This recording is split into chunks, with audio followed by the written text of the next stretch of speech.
Hi, I'm Debbie Kitterman, and welcome to this week's Lesson from the Lake. A few weeks ago, I was reading somebody's blog, and they asked, what is your favorite scripture? And I got to thinking about that, and I thought, well, gosh, I have so many favorite scriptures. But I've just been through a difficult season of losing pastors and people that are close to me, and just some friendships that have changed over the years. And one of the ones that just came to mind as I was responding in the comments to this person was out of 1 Samuel chapter 30, where Samuel talks about David and how David strengthened himself in the Lord.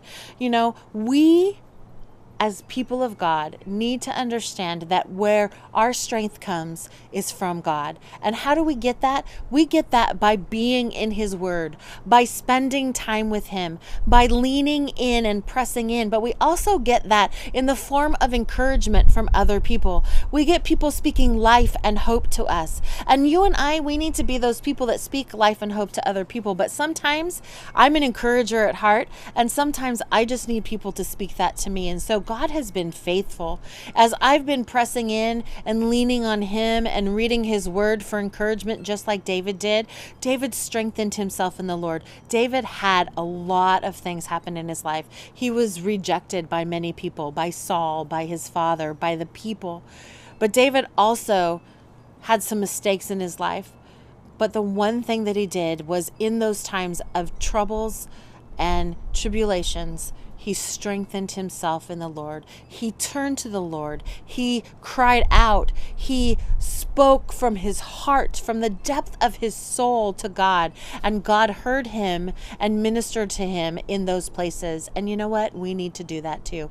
We need to learn to strengthen ourselves in the Lord. If it was good enough for David, it should be good enough for you and I. The scripture says that David was a man after God's own heart.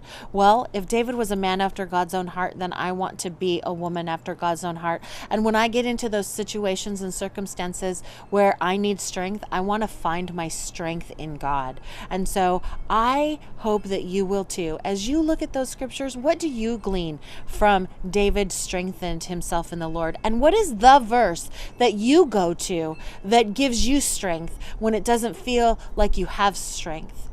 What is your verse that you cling to in those times? I thank you for joining me this week on Lessons from the Lake. Have a blessed week. I look forward to next week with you.